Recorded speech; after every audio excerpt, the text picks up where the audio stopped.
സമരത്തിന്റെ മുഴുവൻ ആവശ്യങ്ങളും നേടിയെടുക്കാൻ കഴിഞ്ഞു എന്ന ചോദ്യത്തിലില്ല എന്നാണ് ഉത്തരവെങ്കിൽ പോലും ഒരു പരിധിവരെ അവർക്ക് ഈ സമരം വിജയമായെന്ന് തന്നെ പറയാം. സമരസമിതി നേതാവ് മിനി അടക്കമുള്ളവർ ഇവിടെയുണ്ട്. സ്വാഭാവികമായും നിങ്ങൾ വരുമ്പോൾ പറഞ്ഞത് ആവശ്യങ്ങൾ നേടിയെടുക്കുന്നത് വരെ സമരരംഗത്തുണ്ടാകും. പൂർണ്ണമായും അത് പാലിക്കപ്പെട്ടില്ലെങ്കിൽ പോലും ഒരു പ്രധാനപ്പെട്ട ഒരു ആവശ്യം 1000 രൂപയെങ്കിലും കൂട്ടാൻ സർക്കാർ നിർബന്ധമാകുമായിരുന്നു അല്ലേ? തീർച്ചയായിട്ടും ഞങ്ങളിവിടെ വരുമ്പോൾ പ്രഖ്യാപിച്ചിരുന്നത് ഡിമാൻഡുകൾ നേടിയെടുത്ത് പിരിഞ്ഞു പോകുള്ളതാണ്. ഇപ്പോൾ 265 ദിവസം പിന്നിട്ടിരിക്കുകയാണ്. അപ്പോൾ ഒരു തരത്തിലുള്ള വർധനവും നടത്തില്ലെന്നും നിങ്ങൾ കേന്ദ്രത്തോടാണ് സമരം ചെയ്യേണ്ടതെന്ന് പറഞ്ഞ് ഞങ്ങളെ ആക്ഷേപിച്ചവർക്കും പരിഹസിച്ചവർക്കുള്ളൊരു മറുപടിയാണ് കഴിഞ്ഞ ദിവസത്തെ മുഖ്യമന്ത്രിയുടെ പ്രസ്താവനയും ആ പ്രഖ്യാപനവും. ഇത് ഓണറേറിയം വർദ്ധിപ്പിക്കേണ്ട സംസ്ഥാന സർക്കാർ തന്നെയാണെന്നും എന്നാൽ കേവലം 1000 രൂപ നൽകുന്നുവെന്ന് പറഞ്ഞു. പക്ഷെ 266 ദിവസത്തിലേക്ക് പോകുന്ന ഈ സമരം, ഈ സ്ത്രീകൾ ഇനിയും നമുക്ക് ഇവിടെ തന്നെ ഇരിക്കുക എന്ന് പറഞ്ഞാൽ നമുക്ക് സങ്കല്പിക്കാൻ കഴിയില്ല. മാത്രവുമല്ല, ഞങ്ങൾ ഇവിടെ നിന്ന് സമരം ചെയ്തുകൊണ്ട് കേന്ദ്ര ഗവൺമെന്റിനെ കൊണ്ട് ഒരു വർധനവ് വരുത്തിയിട്ടുണ്ട്. അത് 1500 രൂപ ഇൻസെന്റീവ് വർദ്ധിപ്പിച്ചു. അത് 50,000 രൂപ വിരമിക്കൽ ആനുകൂല്യം കേന്ദ്ര ഗവൺമെന്റ് വർദ്ധിപ്പിച്ചു. ഇത് ഈ സമരത്തിന്റെ വിജയമാണ്. ഞങ്ങളോട് കേന്ദ്രത്തിലോട് പോകണമെന്ന് പറഞ്ഞ ആളുകളോട് ഞങ്ങൾക്ക് പറയാനുള്ളത്, ഞങ്ങൾ ഈ തലസ്ഥാനത്ത് ഇരുന്നുകൊണ്ട് കേന്ദ്രത്തെ കൊണ്ട് വർദ്ധിപ്പിച്ചു. അപ്പോൾ ഇത്തരത്തിൽ നിരവധി നേട്ടങ്ങൾ ഞങ്ങൾ ഉണ്ടാക്കിയെടുക്കാൻ പറ്റിയിട്ടുണ്ട്. 62 വയസ്സിൽ പിരിച്ചുവിടാനുള്ള ഉത്തരവ് പിൻവലിച്ചു. 7000 രൂപയുടെ ഓണറേറിയത്തിന് മാനദണ്ഡങ്ങളുണ്ടായിരുന്നു, അത് പിൻവലിപ്പിച്ചു. 1000 രൂപ ഏപ്രിൽ മാസം മുതൽ അഡീഷണലായി ഞങ്ങൾക്ക് ലഭിച്ചു തുടങ്ങിയിട്ടുണ്ട് കേന്ദ്ര സർക്കാരിന്റെ ഭാഗത്തുനിന്ന്. ഇങ്ങനെ തുടങ്ങി നിരവധി നേട്ടങ്ങൾ. ഒപ്പം തന്നെ ആശാവർക്കർമാരുടെ ജോലിയെ സംബന്ധിച്ച് ഒരു വ്യക്തതയില്ലായിരുന്ന ഒരു സാഹചര്യത്തിൽ പുതിയ സർക്കുലർ സംസ്ഥാന സർക്കാരിനെ കൊണ്ട് പുതിയ സർക്കുലർ ഇറക്കിക്കുവാനും പ്രതിമാസ വേതനം എന്നതിലേക്ക് കൊണ്ടെത്തിക്കാനും ഞങ്ങൾക്ക് കഴിഞ്ഞിട്ടുണ്ട്. ഇതൊക്കെ കഴിഞ്ഞ 18 വർഷമായി ഇല്ലാതിരുന്ന കാര്യങ്ങളാണ്. അത് ഫെബ്രുവരി 10 ഇവിടെ സമരമുഖത്ത് വന്നതിന് ശേഷം ഞങ്ങൾ നേടിയെടുത്ത കാര്യങ്ങളാണ്. അപ്പോൾ ഞങ്ങളുടെ മുന്നിൽ ഉണ്ടായിരുന്ന അവശേഷിച്ച ഡിമാൻഡുകൾ ഓണറേറിയം വർധനവായിരുന്നു. ആ ഓണറേറിയം വർധനവ് ഈ ഗവൺമെന്റിനെ കൊണ്ട് തന്നെ യഥാർത്ഥത്തിൽ ഞങ്ങളെ പരിഹസിച്ച ആളുകളെ കൊണ്ട് തന്നെ മുഖ്യമന്ത്രി തന്നെ അത് പ്രഖ്യാപിക്കേണ്ടത്. ഇതുകൊണ്ട് പ്രകടന പത്രിക തന്നെ ആശമാർക്കൊക്കെ വേതന വർധന ഉണ്ടാവുമെന്ന് പ്രഖ്യാപിച്ചത്. അതിന്റെ ഭാഗമായിട്ടാണ് അവർ ഇപ്പോൾ ഇത് പറയുന്നത്. ആ പ്രകടന പത്രിക വാഗ്ദാനത്തിന്റെ തുടർച്ചയാണ്. ഒരിക്കലുമല്ല. പ്രകടന പത്രിക പറഞ്ഞിരിക്കുന്നത് 21,000 രൂപയാക്കുമെന്നാണ്. അവർ പ്രകടന പത്രികയിൽ നിന്ന് പിന്നോക്കം പോയിരിക്കുകയാണ്, വളരെ പിന്നോക്കം പോയിരിക്കുകയാണ്. 2021 പ്രകടന പത്രികയിൽ അച്ചടിച്ചു വെച്ചിരിക്കുന്നത് ഞങ്ങൾ അധികാരത്തിൽ വന്നാൽ 21,000 രൂപ നൽകുമെന്നാണ്. അപ്പോൾ 4 വർഷം കഴിഞ്ഞിട്ട് തന്നിട്ടില്ല. അതുകൊണ്ട് ഗവൺമെന്റ് മറുപടി പറയണം. ഈ ഗവൺമെന്റ് ജനങ്ങളോട് മറുപടി പറയണം, ആശമാരോട് മാപ്പ് പറയണം. 21,000 രൂപ തരുമെന്ന് പറഞ്ഞ് നിങ്ങളടുത്ത് ഞങ്ങൾ വോട്ട് വാങ്ങിച്ച് അധികാരത്തിൽ വന്നിട്ട് ഞങ്ങൾക്ക് തരാൻ കഴിഞ്ഞിട്ടില്ല എന്നത് ഈ തെരഞ്ഞെടുപ്പിൽ അവർ തുറന്നു പറയണം. അതാണ് പറയുന്നത്. ഇത് പൊളിറ്റിക്കലി മോട്ടിവേറ്റഡ് ആണ്. പുറത്തുനിന്ന് ഫണ്ടിംഗ് ഉണ്ട്. പ്രതിപക്ഷം അടക്കം ഫണ്ടിംഗ് നടത്തുന്ന ആരോപണമൊക്കെ ഈ ഇടത് കേന്ദ്രങ്ങളിൽ, സൈബർ ഇടങ്ങളിലാകട്ടെ നേതാക്കളാകട്ടെ അത്തരം പ്രചരണങ്ങൾ കൂടി ഉണ്ടായിരുന്നു. അതിനുള്ള മറുപടി എന്താണ്? ആ പ്രചരണങ്ങൾ ഞങ്ങൾ തള്ളിക്കളയാണ്. കാരണം മാധ്യമങ്ങളുടെ പൊതുസമൂഹത്തിന്റെ മുന്നിലാണ് ഈ സമരം നടക്കുന്നത്. രാത്രിയും പകലും ഞങ്ങൾ ഇവിടെ ഞങ്ങൾക്ക് ആരാണ് ഫണ്ട് കൊണ്ടുതരുന്നത്? ഇതുവഴി പോകുന്ന സാധാരണ മനുഷ്യരാണ് കൊണ്ടുതരുന്നത്. ആ ഫണ്ട് വാങ്ങിക്കൊണ്ട് തന്നെയാണ് ഞങ്ങൾ ഈ സമരം ചെയ്തത്.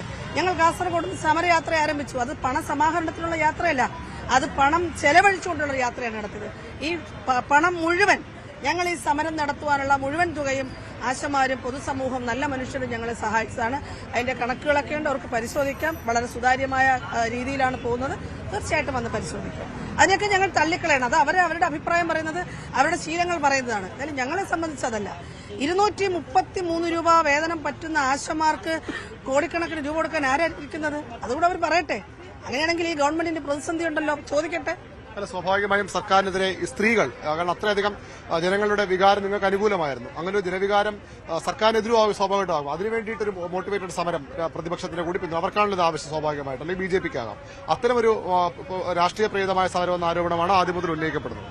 അതൊക്കെ ജനം എന്നെ തള്ളിക്കളഞ്ഞു. നിങ്ങളെ ടൂളാക്കുകയായിരുന്നു. അതാണൊരു ഞങ്ങളെ ടൂളാക്കാൻ പറ്റില്ല. 233 രൂപ വാങ്ങുന്ന ആശാവർക്കർമാരെ ആർക്കാണ് ടൂളാക്കാൻ പറ്റുന്നത്? അങ്ങനെ ആയിരുന്നെങ്കിൽ ഈ 18 വർഷം കൊണ്ട് ഇവരുടെ നില എത്രയോ മെച്ചപ്പെടുമായിരുന്നു. അപ്പോൾ ആരാലും പരിഗണിക്കപ്പെടാതെ ഉപേക്ഷിക്കപ്പെട്ട് കിടന്ന ആളുകളാണ്. കാരണം ഈ പാർട്ടികൾക്കൊന്നും ഇവരെ കൊണ്ട് സാമ്പത്തികമായി നേട്ടമില്ല എന്ന് മനസ്സിലാക്കിയിട്ടാണ് അവരവരെ ഉപേക്ഷിച്ചത്. അല്ലെങ്കിൽ ഇത്രയും ഗതികെട്ട അവസ്ഥയിൽ അവർ ജീവിക്കേണ്ടി വരില്ല. ഞങ്ങൾ സമരം തുടങ്ങുമ്പോൾ 4 മാസത്തെ കുടിശ്ശികയാണ്, അത് ഇവർ ഓർക്കണം. അപ്പൊ കുടിശ്ശികയായിരിക്കുന്ന ആളുകളിൽ നിന്നൊന്നും കിട്ടാനില്ല. സ്റ്റാറ്റസ് എന്താണ്? ഇപ്പൊ പ്രതിമാസ വേതനം എന്ന നിലയിലേക്ക് കാര്യങ്ങൾ എത്തിയിരിക്കുന്നു. അത് 8.5 മാസത്തെ സമരത്തിന്റെ മാത്രം കുടിശ്ശികയും നൽകുമെന്ന് പ്രഖ്യാപനമുണ്ട്. അതുകൊണ്ടാണ് ചോദിച്ചത്. അതെ, ചില കുടിശ്ശികയുണ്ട്. കഴിഞ്ഞ മാസത്തെ വേതനത്തിന്റെ കാര്യത്തിൽ തിരുവനന്തപുരം ജില്ലയിൽ ഇതുവരെയും അതിന്റെ വേതനം കിട്ടിയിട്ടില്ല. മറ്റു ജില്ലകളിൽ ലഭിച്ചു കഴിഞ്ഞു. തിരുവനന്തപുരം ജില്ലയിൽ എപ്പോഴും അതൊരു കുടിശ്ശിക തന്നെയാണ്. ഒരു സാങ്കേതിക പിഴവാണെന്നാണ് കരുതുന്നത്. പക്ഷെ അത് അവർ പരിഹരിക്കാത്തതിന്റെ ഒരു പ്രശ്നമുണ്ട്. അപ്പോൾ അത് ഒഴിച്ചു നിർത്തിയാൽ ബാക്കി എല്ലാ ജില്ലകളിലും ഈ കുടിശ്ശിക കഴിഞ്ഞു. ഇത് 18 വർഷക്കാലത്തെ ചരിത്രത്തിൽ ആദ്യമായിട്ടാണ് സംഭവിക്കുന്നത്. അപ്പോൾ അതൊരു നിസ്സാരപ്പെട്ടൊരു കാര്യമല്ല. തുച്ഛവേതനം വാങ്ങുന്ന ആളുകൾക്ക് കൃത്യമായി ആ വേതനം കിട്ടുക എന്നുള്ളത് വളരെ പ്രധാനമാണ്. അപ്പോൾ അത് നമ്മുടെ ഭരണാധികാരികൾക്ക് മനസ്സിലായി, ഈ സമരത്തിലിരുന്നുകൊണ്ട് അവർക്കത് മനസ്സിലായി, അത് ഒഴിവാക്കാൻ പറ്റില്ല. അങ്ങനെ തന്നെയാണ് എല്ലാ കാര്യങ്ങളും. ഒരു ഉദാഹരണത്തിന് 2018 അന്ന് 2000 രൂപയായിരുന്ന ഓണറേറിയം 4000 രൂപയെ വർദ്ധിപ്പിക്കുമ്പോഴാണ് CI2 അടക്കമുള്ള ട്രേഡ് യൂണിയൻസ് എന്ന് അതിന് മാനദണ്ഡങ്ങൾ ഏർപ്പെടുത്തിയത്. ആ മീറ്റിംഗ് കൊണ്ട് ഞങ്ങളെ വിളിച്ച മീറ്റിംഗ് അല്ല, ആ മീറ്റിംഗിന് ശേഷം ഞങ്ങളത് മനസ്സിലാക്കിയത് എങ്ങനെയാണെന്ന്. ആ മാനദണ്ഡമാണ് ഈ സമരമുഖത്തിൽ നിന്ന് ഞങ്ങൾ പിൻവലിപ്പിച്ചത്. അപ്പൊ അങ്ങനെ നിരവധി നേട്ടങ്ങളുണ്ട്. അന്തസ്സാർന്ന് ഇതിനേക്കാൾ ഉപരി സ്ത്രീകൾക്ക് അഭിപ്രായമുണ്ട് എന്ന് തെളിയിച്ച സമരമാണ്. സ്ത്രീകളുടെ അഭിപ്രായം, സ്ത്രീകൾക്ക് കാര്യശേഷിയുണ്ട്, സ്ത്രീകൾക്ക് ചിന്താശേഷിയുണ്ട്, ഇതുപോലൊരു സമരം നയിക്കാനുള്ള ശേഷിയുണ്ടെന്ന് കേരളത്തിലെ ആശാവർക്കർമാർ തെളിയിച്ചതാണ്. ഇത് സമൂഹത്തിന് പ്രതീക്ഷ നൽകുന്ന ഒന്ന് തന്നെയാണ്. തീർച്ചയായിട്ടും അത് തന്നെയാണ്, സമൂഹത്തിന് പ്രതീക്ഷ നൽകുന്നത് തന്നെയാണ്. സ്ത്രീകൾ സമരരംഗത്തേക്ക് ഇറങ്ങിയാൽ, അവർ തീരുമാനമെടുത്താൽ അവർക്ക് ഒരുപക്ഷെ ബാഹ്യ പിന്തുണയൊക്കെ ലഭിച്ചു കാണാം. പക്ഷേ ആദ്യഘട്ടത്തിൽ ആശമാർ ഒറ്റയ്ക്കായിരുന്നു. അവർ തന്നെയാണ് സമൂഹത്തിന്റെ വികാരം, സമൂഹ മനസാക്ഷിയുടെ വികാരമൊക്കെ അവർക്ക് അനുകൂലമാക്കി മാറ്റി. അവരുടെ ശക്തമായ നിലപാടുകൾ തന്നെയാണ് പിന്നീട് പിന്തുണയുമായി പലരും. നമുക്കറിയാം, ഈ 220 ദിവസം ഏകദേശം ഇവിടെ ഒരു വീട് പോലെ, അല്ലെങ്കിൽ പല ആളുകൾക്കും ഇവിടെ അവർ ആഹാരം ഇവിടെ പാചകം ചെയ്തു, ഇവിടെ കിടന്നുറങ്ങി, ഇവിടെ തന്നെ അവരുടെ താമസമായി, കുട്ടികൾ ഇവിടെ വന്നുപോയി. പലരുടെയും ജീവിതം ഈ ഒരു സമരപന്തൽ കേന്ദ്രീകരിച്ച് മാറുകയായിരുന്നു. 265 ദിവസം ചെറിയ കാലയളവല്ല. അവരുടെ ലൈബ്രറി കൊണ്ടുവന്നു, ഇവിടെ പുസ്തകങ്ങൾ വായിക്കാനായി അവർ ലൈബ്രറി ആക്കി മാറ്റി. അങ്ങനെ എല്ലാം കൊണ്ടും അവർ ഇവിടെ ഒരു വീട്ടിലെങ്ങനെ ജീവിക്കുന്നു ആ രീതിയിലേക്ക്, ഒരു പറ്റം ആളുകൾ ഈ രീതിയിലൂടെ വരുമ്പോൾ അവർ ആ രീതിയിൽ സമരരൂപം മാറ്റി. നമുക്കറിയാം, ഇവിടെ പുസ്തകങ്ങളൊക്കെ കാണാം. ഈ ആശാ വർക്കർമാർക്ക് ഇതിനകം നിരവധി ആദരവുകൾ ലഭിച്ചിട്ടുണ്ട്. ലൈബ്രറി പോലെ അവർ ഇവിടെ, കാരണം ഒരു രാവകൽ എന്ന് പറയുമ്പോൾ 24 മണിക്കൂറും ഇവരിൽ പലരും ഇവിടെ തന്നെ ചെലവഴിച്ചതാണ്. ജീവിതം തുന്നിച്ചേർക്കാൻ അവർ ഇവിടെ തയ്യൽ മെഷീൻ കൊണ്ടുവന്നു, തയ്യൽ തൊഴിൽ അറിയുന്നവരുണ്ട്. അത്തരത്തിൽ അവരുടെ ജീവിതം തന്നെ ഇവിടേക്ക് പറിച്ചു മാറ്റപ്പെടുകയായിരുന്നു 265 ദിവസം. അതിനൊടുവിലാണ് അവർ ഈ സർക്കാരിന്റെ 1000 രൂപ വേതന വർധനയെന്ന പ്രഖ്യാപനം അംഗീകരിച്ചുകൊണ്ട് സമരം വിജയമായി എന്നവർ പറയുന്നത്.